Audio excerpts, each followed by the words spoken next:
जय शनिदेव। प्रिय भक्त करो, मैं गुरुमा रुक्मणी आपका स्वागत करती हूँ हमारे शनिपीठ मंदिर ईस्ट पटेल नगर नई दिल्ली में। ये मंदिर बहुत विशेष है, देखने में छोटा सा जरूर है, लेकिन आस्था और विश्वास का बहुत बड़ा केंद्र है पूरी दुनिया में। 133 देशों से लोग यहाँ पर आते हैं या हमसे वीडियो कॉल या फोन कॉल के माध्यम से संपर्क करते हैं और भगवान श्री शनिदेव के सामने अपनी अर्जी लगाते हैं, अपनी मन्नतें मांगते हैं और भगवान श्री शनिदेव की कृपा से उनके जीवन में बहुत सुधार होता है, उनका जीवन समृद्ध बनता है। ये मंदिर 1 नहीं, 10 नहीं, 15 नहीं, पूरे 30 साल पुराना है। 30 साल पहले इस स्थान को गुरुजी ने खरीदा था और इसे मंदिर बनाया और तब से 30 साल से यहाँ पर लोगों की सेवा की जाती है, उनके कष्टों का निवारण किया जाता है। और जो लोग दिल्ली में नहीं है, आ नहीं सकते, उन सभी लोगों के लिए अब इस YouTube के माध्यम से एक नई ही दुनिया खुल गई है, जहां पर वो हमसे संपर्क कर सकते हैं, हमसे मुलाकात कर सकते हैं और अपने जीवन को बदलने की ज्ञान को प्राप्त कर सकते हैं। ये YouTube चैनल गुरु रजनीश जी भी 10 साल पुराना है, लेकिन लगभग 1 साल से हम आप सभी को बहुत सारे वीडियोस में बहुत सारा ज्ञान प्रदान कर रहे हैं। और ये YouTube चैनल गुरु रजनीश जी भी 10 साल पुराना है और आज एक नया पड़ाव इस YouTube चैनल ने पार किया है, यानी कि 1 मिलियन सब्सक्राइबर, 10 लाख से ज्यादा हमारे सब्सक्राइबर्स हो गए हैं YouTube पर, जो कि हमें देखते हैं और ज्ञान को प्राप्त करते हैं। तो आप सभी जितने भी लोग हमें YouTube पर देखते हैं, हमसे जुड़े हुए हैं, आप सभी के प्यार के लिए, विश्वास के लिए मैं आपकी बहुत बहुत आभारी हूँ। ये चैनल, ये ज्ञान की गंगा ऐसे ही चलता रहेगा, ऐसे ही बढ़ता रहेगा और आप सभी के जीवन को खुशहाल बनाता रहेगा। आज हम जो टॉपिक आपके लिए लेकर के आए हैं वो है कि यदि हम अपनी राशि के अनुसार किसी पेड़ की जड़ को पानी देते हैं, जल देते हैं, तो हम अपने जीवन को, अपने भाग्य को बदल सकते हैं। आप में से बहुत से लोग अधिकतर सुबह सुबह पेड़ को पानी देते ही होंगे, अपने यहाँ के पेड़ पौधों को पानी देते होंगे या तुलसी को जल प्रदान करते होंगे, लेकिन राशि के अनुसार वो कौन सा ऐसा पेड़ है, वो कौन सा ऐसा पौधा है जिसमें इतनी शक्ति है कि वो आपके भाग्य की रेखा को ही बदल दे। तो चलिए आज इसी विषय में हम बात करेंगे। अगर आपने भी हमारे ये चैनल गुरु रजनीश जी अब तक सब्सक्राइब नहीं किया है तो आप इसे तुरंत ही सब्सक्राइब कर लें और बेल का, घंटी का आइकन दबा दें ताकि हर वीडियो आप तक जरूर पहुंच जाए। और यदि आप इस YouTube परिवार के पहले से ही हिस्सा हैं तो अपने दोस्तों, अपने मित्रों, अपने रिश्तेदारों के बीच में हमारे ज्ञानवर्धक वीडियोस जो लगभग आज 4000 से ज्यादा हो गए हैं उसे शेयर करना ना भूलें। विषाद्वेषम किम विषया समस्ता दुखी सदा को विषयानुरागी धन्योस्तु को यस्तु परोपकारे कह पूजनीय शिव तत्वनिष्ठा। अर्थात इस संसार में विष से भी बढ़कर विष क्या है? संसार के विषय भोग। इस संसार में दुख किस कारण होता है? इन सभी विषय भोग, सुख सुविधा, संसार की आसक्ति के पीछे भागने से ही दुख होता है। और सुखी कौन है? जो परोपकारी है। श्लोक का अर्थ बहुत आसान है, लेकिन जब आप इसे सुनते हैं या मुझ जैसे किसी ज्ञानी महात्मा से आप ये बात सुनते हैं कि संसार के विषय भोग, संसार में सुख सुविधा, ये सब नश्वर है, बेकार है, इसके पीछे मत भागो, तो सुन तो लेते हो, लेकिन मन इस बात को स्वीकार नहीं कर सकता। क्योंकि आप देखते हैं आपके आसपास के जो लोग हैं वो बड़ी बड़ी गाड़ियों में घूम रहे हैं, बड़े बड़े उनके घर हैं, उनके बच्चे आगे बढ़ रहे हैं, अच्छा कर रहे हैं, तो कहाँ आपको समझ में आएगा कि सुख सुविधा बुरी है, कि इस संसार में आसक्ति करना बुरा है, ये संसार आसार है। ये चीजें आपको समझ में कैसे आएंगी? तो मन इस चीज को स्वीकार नहीं करता, तो एक कान से सुनते हो, दूसरे से निकाल देते हो, क्योंकि किसी संत की निंदा भी नहीं कर सकते और उन्हें गलत भी नहीं कह सकते, लेकिन बात सही भी आपको लगती नहीं। सही कह रही हूँ? सतयुग में, त्रेता युग में या द्वापर युग में कोई भी ज्ञानी अगर इशारे में कोई बात कह देता था तो वो समझ में आ जाती थी, लेकिन आज इस कलयुग में बात इशारों में समझना बहुत मुश्किल है। और आपकी गुरु माँ तो आप जानते ही हैं, नए जमाने के संत हैं, तो आपको मुझे ठीक से समझाना पड़ता है, तभी आप इस बात को समझें। और बात देखो समझोगे तभी जो मैं आगे उपाय देने वाली हूँ उसमें प्रयोग करोगे, क्योंकि जो उपाय है उसको सफल बनाने के लिए ये जो मैं बात बताने जा रही हूँ ये बहुत जरूरी है। तो इसलिए ध्यान से मेरी बात को समझ। एक कहानी के माध्यम से समझाती हूँ, क्योंकि आप सब मेरे बच्चे हैं और मेरे बच्चे तो कहानी सुने बिना मानते ही नहीं, तो इसलिए कहानी के माध्यम से समझा रही हूँ, बात को ठीक से समझना। एक छोटा बच्चा था, लगभग उम्र रही होगी 7-8 साल की। नाम था उसका उपमन्यु। एक दिन अपनी माता की गोद में जाकर के बैठा और कहता है, माँ मुझे दूध पीना है, मुझे मीठा मीठा दूध पिलाओ माँ, मुझे दूध पीना है। उसकी माँ बोली, बेटा हम बहुत गरीब हैं, हमारे पास ठीक से अन्न खाने को नहीं है, हमारे पास ठीक से रोटी खाने को नहीं है, तो मैं तुझे दूध कहाँ से ला करके, ये तो अमीरों के चोंचले हैं, धनवान ही दूध रोज पी सकते हैं, मैं तुझे दूध नहीं ला पाऊंगी। लेकिन बच्चा जिद पे अड़ गया। उसने कहा, मैंने मामा के यहाँ दूध पिया है, मुझे वैसा ही मीठा दूध पीना है। माँ परेशान हुई, बहुत समझाने का प्रयत्न किया, लेकिन उपमन्यु तो मानने का नाम ही नहीं ले रहा था। बचपन का हट था, मचलने लगा, जिद करने लगा, नहीं मुझे दूध पीना है, नहीं तो मैं कुछ नहीं खाऊं। मजबूरी में माता ने जो उसके घर में कुछ अनाज पड़ा था उसी को कूट करके बारीक करके उसने पानी में घोल के उसको दिया और कहा, ले दूध पी ले। बच्चे ने दूध को जैसे ही मुंह से लगाया और छोड़ करके कहता है, माँ ये असली दूध नहीं, मुझे तो असली दूध पीना है, ये नकली दूध है। माँ रोने लगी, बेटा मेरे पास तेरे लिए बस यही है, मैं तेरे लिए दूध नहीं ला सकती। आज यदि मैं किसी से मांग कर भी तेरे लिए दूध लेकर के आ जाऊं तो रोजाना मैं तुझे दूध नहीं पिला पाऊं। आज यदि मैं तुझे दूध पिला देती हूँ तो तेरी जबान पे फिर दूध चढ़ जाएगा और तू रोजाना उसकी इच्छा करेगा, और इतनी सामर्थ्य, इतना पैसा मेरे पास है नहीं। उपमन्यु ने अपनी माता के आंसू पोंछ करके उससे कहा, माँ तू रो मत, मुझे ये बता कि हम गरीब हैं लेकिन ये अमीर कैसे बनते हैं? मामा या और लोग जो हमारे आसपास के हैं, रिश्तेदार हैं, वो सब अमीर क्यों हैं? माँ ने कहा, बेटा ये हमारे पिछले जन्मों का कर्म फल है, उसी फल के कारण आज हम गरीब हैं। उपमन्यु छोटा बालक है, बिल्कुल निर्दोष है। उसने माँ से पूछा, तो माँ क्या हम इस कर्म के फल को बदल नहीं सकते? माँ ने कहा, बिल्कुल बेटा बदल सकते हैं, यदि भगवान चाहे तो हमारे इस कर्म फल को बदल सकते हैं। उपमन्यु ने फिर पूछा, माँ तो भगवान कैसे प्रसन्न होंगे? माँ ने कहा, भगवान तो भक्ति से प्रसन्न होते हैं। अगर तूने भगवान को प्रसन्न कर लिया तो एक गिलास दूध क्या भगवान तुझे क्षीर सागर दे देंगे, यानी कि पूरे दूध का समुद्र दे देंगे। बालक को बात समझ में आई, भगवान इतने शक्तिशाली होते हैं, यदि मैं मांगूंगा तो वो मुझे पूरा समुद्र दे देंगे दूध का। माँ ने कहा, हाँ बस उनको प्रसन्न करना हो। उपमन्यु ने माता से पूछा, तो माँ मैं कैसे प्रसन्न करूं? माँ ने उसे एक मंत्र बताया। उसी क्षण उपमन्यु ने अपने घर को छोड़ा और पास के एक पेड़ के नीचे जाकर के बैठ गया और भगवान का मंत्र जपने लगा। बिना खाए पिए वो मंत्र का जाप करता रहा। ना उसने दिन देखी, ना उसने रात देखा, और समय बीतते लगा। समय बीतता रहा, लेकिन उसने अपना जाप नहीं छोड़ा। उसके मन में एक लगन थी कि मैंने भगवान को प्रसन्न करना है और करके ही रहना है। अब चाहे इसमें प्राण भी चले जाए, चाहे कुछ भी हो जाए, मैंने भगवान को प्रसन्न करके ही रहना है। एक छोटा बालक है, उसके अंदर इतना हट है, उसके अंदर भगवान को पाने की इतनी चाह है, भगवान को प्रसन्न करने का इतना मनोबल है कि जो कुछ भी हो जाए भगवान को प्रसन्न करके ही रहूंगा। लेकिन हम लोग 4 दिन यदि कोई मंत्र दिया जाए, 4 दिन आपको कहा जाए कोई उपाय करने के लिए, तो 10-15 दिन करोगे, 20 दिन करोगे, फिर मन उठ जाए, फिर विश्वास उठ जाएगा कि इससे तो कुछ हो नहीं रहा। लेकिन यही बात ऐसे समझो, यदि आपका प्रेमी प्रेमिका, बॉयफ्रेंड गर्लफ्रेंड या आपकी पति पत्नी कोई रूठ जाए तो क्या उनको मनाओगे नहीं, या थोड़े से बार मना के छोड़ दोगे, या ये बैठ लोगे कि सोच लोगे तो हमारी किस्मत है, हम इतना नहीं मना सकते, थोड़े सा प्रयास करके बैठ जाओगे? नहीं ना, तब तक मनाते रहोगे जब तक कि वो मान ना जाए।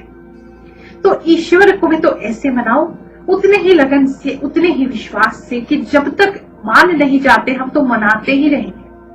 तो ईश्वर से विश्वास अपना मत तोड़ो। इस बालक उपमन्यु की तरह विश्वास दृढ़ होना चाहिए कि भगवान को तो प्रसन्न करना ही करना है, अपने कर्मों के फल को बदलना ही है, अपने दुख और कष्टों से बचना ही है, इसको हमने समाप्त करना ही है। और जब तक नहीं हो जाता हम हार नहीं मानेंगे। अब इतनी घनघोर तपस्या देखकर इंद्र का सिंहासन भी डोलने लगा। इंद्रदेव सीधा भगवान शंकर के पास पहुंचे और जाकर के उसको बोला कि प्रभु, एक बालक है और वो आपके मंत्र का जाप कर रहा है, आप कृपया उसको जाकर के आशीर्वाद। भूखा प्यासा है, कुछ खाया नहीं उसने, केवल आपके मंत्र का जाप किए जा रहा है, आपके दर्शन के लिए ललायित है।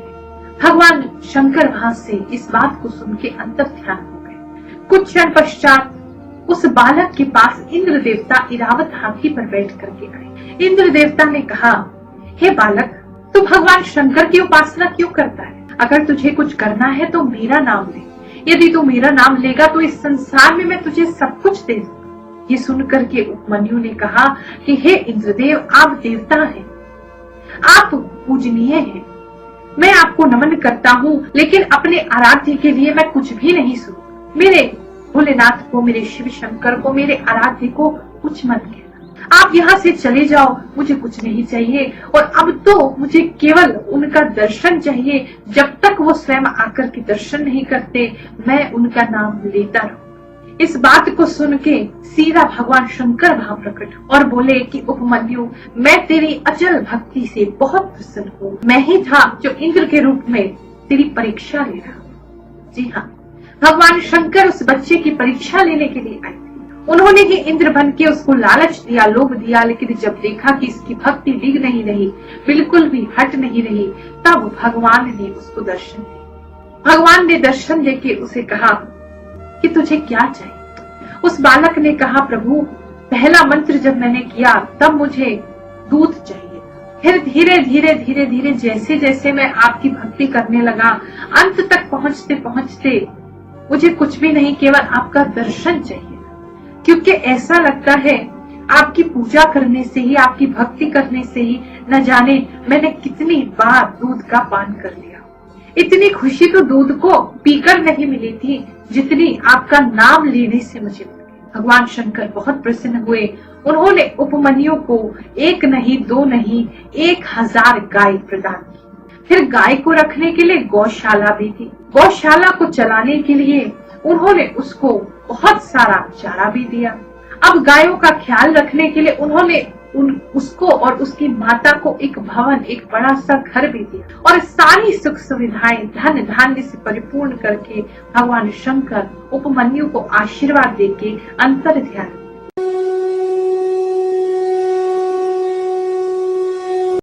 मनोज कुमार पांडे। कहाँ रहते हैं आप? मैं वेस्ट की दवाई नगर, सरोजनी नगर। कहाँ? नई दिल्ली में रहते हैं। कहाँ के रहने वाले हैं आप वैसे? मैं पटना, बिहार से। आप गुरु माँ रुक्मणी से मिलने कब आए थे? लगभग 3 महीने पहले। आपको क्या परेशानी थी जो आपको गुरु माँ रुक्मणी से मिलने आना पड़ा? मेरी घरेलू समस्या थी और बहुत हमारे काम धंधे चौपट हो चुके थे। ये हमारी सबसे बड़ी समस्या थी। तो आप कितने दिन पहले गुरु माँ रुक्मणी से मिलने आए थे? लगभग 3 महीने पहले। तो उन्होंने आपको क्या उपाय बताया? हमारे को कुछ अंगूठियाँ के बारे में बताया और पूजा पाठ करने का सजेशन दिया और उनके मार्गदर्शन पर चले अंगूठियाँ धारण किया। कौन सी अंगूठियाँ दिखाइए? ये हमारे पे तो ये अंगूठियाँ गुरु माँ रुक्मणी जी ने आपको प्रदान की थी। तो कितने दिन आपने अंगूठियाँ पहनी है कुल मिला के? लगभग 2 महीने। तो 2 महीने पहनने के बाद आपको क्या फायदा हुआ? हमें बहुत फायदा हुआ। हम जो परिवार से दूर थे और हमारे काम धंधा में वो बरकत नहीं हो रही थी। परिवार से दूर होने का मतलब आप ये कहना चाहते हैं कि आप अपनी पत्नी और बच्चों से दूर रह रहे थे? जी हाँ। आपकी पत्नी रूठ कर चली गई थी? जी हाँ। तो अब आपकी पत्नी कहाँ है? अभी हमारे साथ हैं, बच्चों के साथ। अच्छा, आपके पास वापस आ चुकी हैं। जी हाँ। और आपका काम धंधा? काम धंधा भी सुचारू रूप से चलने लग रहा है। तो आप कहना चाहते हैं कि आपको 2 महीने ये अंगूठियां पहनने के बाद आपकी जो भी इच्छा थी, जो भी परेशानी थी, वो पूरी हो गई है? हो रही है। चलिए, आप कुछ कहना चाहेंगे लोगों से? दर्शकों से मैं यही कहना चाहूँगा कि जो भी है, कोई दुख परेशानी है, उन्हें गुरु माँ रुक्मणी जी से आकर के मिलें और अपने दुख दर्द को बताएं और उनके कहे रास्ते पे चलें। चलिए, जय शनिदेव। जय एक बात को हमेशा याद रखना, जब भी आप देखें कि समय बहुत कठिन हो गया है, तो इस बात को जानना कि भगवान आपकी परीक्षा ले रहे हैं, और यदि उस परीक्षा में आपकी भक्ति बनी रही, भगवान पर आपका विश्वास बना रहा, तो बहुत ही जल्द आपको सुख की प्राप्ति होगी। ये हमेशा नोट कर लेना। जब भी ऐसा लगे कि बस अब सीमा पार हो गई, अब नहीं सहा जा रहा, तब भी भगवान पे विश्वास बनाए रखोगे तो कुछ ही क्षण बाद पाओगे कि सुख आ गया, दुख चला गया। ये एक संकेत होता है कि अंतिम जब सुख आने वाला है, उससे पहले दुख बहुत बढ़ जाता है, लेकिन वो परीक्षा है। यदि उसमें आपने विश्वास खो दिया तो फिर अपनी मंजिल तक नहीं पहुंच पाओगे, सुख को प्राप्त नहीं कर पाओगे। इसलिए उस बात का हमेशा ध्यान रखना। यदि कष्ट बहुत बढ़ गया है तो समझ लो बस मंजिल मिलने ही वाली है, लेकिन भगवान पे विश्वास मत छोड़ो। अब जो उपाय मैं आपको बताने जा रही हूँ, उस उपाय में कुछ चीजों का प्रयोग करना है, और सबसे पहली चीज तो यही है आपका विश्वास। आप कोई भी उपाय कर लो, हजारों लाखों उपाय कर लो, वो तब तक काम नहीं करेंगे जब तक कि आपके मन में विश्वास नहीं है। अगर आपके मन में ये विश्वास है कि हाँ, इस उपाय को करने से, इस पूजा को करने से, इस मंत्र को करने से, इस जाप को करने से मेरा कल्याण होगा, या इस अंगूठी को धारण करने से मेरा कल्याण होगा, तभी आपको वो विश्वास फल देगा। यदि आपके मन में संशय है, आपके मन में विश्वास नहीं है, तो आपको वो कोई भी फल प्रदान नहीं करेगा। इस बात को आप हमेशा ध्यान रखना। अब जो श्लोक मैं आपको सुनाने जा रही थी, उसका अर्थ भी समझा देंगे। सबसे बड़ा विष क्या है? विषय भोग। अब आप कहेंगे विषय भोग अगर सबसे बड़ा विष है, तो भगवान शंकर ने उस बालक को सब कुछ क्यों प्रदान किया? वास्तव में इस श्लोक का अर्थ या इस बात का अर्थ ये है कि जो विषय भोग है, या जो आपकी आराम की सामग्री है, या जो ऐशो आराम है, वो बुरा नहीं है, लेकिन उसके होने से जो मन मैला हो जाता है, वहां दोष है। यानी उपमन्यु की ही बात समझे। अगर उपमन्यु के पास आज 1000 गाय है, उसके पास बहुत अच्छा साधन है, धन धान्य से परिपूर्ण है, लेकिन वो अपने सामने वाले पड़ोसी को देखता है और कहता है कि इसके पास 1001 गाय है, तो मुझे भी कम से कम 1010 गाय होनी चाहिए मेरे पास। वो जो मन का भाव है, उससे सब नष्ट हो जाता है। आपकी शांति, आपका सुख, अब उसे उस 1000 गायों पे सुख नहीं मिलता। अब उसे उसी से दुख की प्राप्ति होने लगी कि देखो सामने वाले के पास 1001 गाय। आप YouTube पे बहुत से लोगों को देखते होंगे, या अपने आसपास रिश्तेदारों में बहुत से लोगों को देखते होंगे।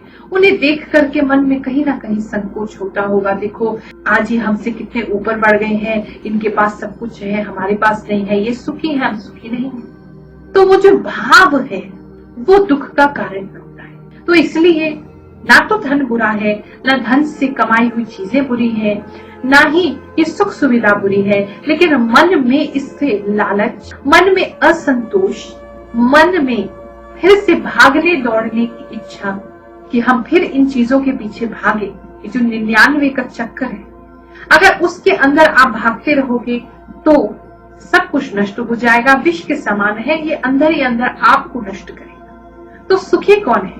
सुखी वो व्यक्ति है जो परोपकारी है। यानी आज अगर आपकी सामर्थ्य है कि एक रोटी आपके पास है, तो उसे भी किसी के साथ बांट के खाना, ये परोपकार। यदि ऐसा कर सकोगे तो दुआएं तो मिलेंगी ही, साथ में बहुत सुख, आनंद, शांति अंदर से आएगी, संतोष आएगा कि इस संसार में आने का हमारे कुछ तो लाभ है, कुछ तो फायदा है कि हम किसी के काम आ सके।